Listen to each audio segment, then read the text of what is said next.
Hi friends, welcome to சமையல் point and recipes. நம்ம அவரைக்காவும் மொச்சக்காவும் சேர்த்து நம்ம குழம்பு செய்ய போகிறோம். நீங்களும் இது மாதிரியே ட்ரை பண்ணுங்கள், அவ்வளோ டேஸ்ட்டாக இருக்கும்.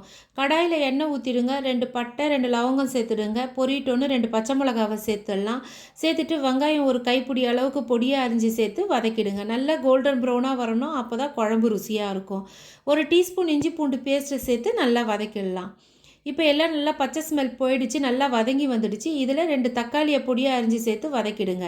நிறைய தக்காளி சேர்த்தோம்னா குழம்பு ருசி மாறிடும். உப்பு தேவையான அளவு சேர்த்துக்கலாம். குழம்பு மிளகாய்த்தூள் 2 டீஸ்பூன் அளவு சேர்த்துக்கலாம். மஞ்சள் தூள் 1/4 டீஸ்பூன் சேர்த்துக்கோங்க. சேர்த்துட்டு இப்போ எல்லாம் நல்லா வதக்கிட்டோம். இப்போ அதுலேயே நம்ம மொச்சக்காவை பிதுக்கி வச்சுருந்தோம், தண்ணியில் ஊற வச்சு அதை சேர்த்து வதக்கிட்டோம். இப்போ 2 டீஸ்பூன் அளவுக்கு தயிர் சேர்த்துடுங்க. தயிர் சேர்த்து வதக்கிட்டோம். இப்போ இதுலேயே அவரைக்காவை கட் பண்ணி சேர்த்து வதக்கிடலாம். வதக்கிட்டு இப்போ இதில் தேவையான அளவு தண்ணி சேர்த்துடலாம். தண்ணி சேர்த்துட்டு தட்டு போட்டு மூடி வேக வைக்கலாம். ஒரு 10லேருந்து 15 நிமிஷத்துக்குள்ளே நம்மளுக்கு வெந்துடும். ஏன்னா மொச்சக்காய் வேகணும் இல்லையா, அதனால் அவ்வளோ நேரம் எடுக்கும். இப்போ எல்லாம் நல்லா வெந்து வந்துடுச்சு நம்மளுக்கு.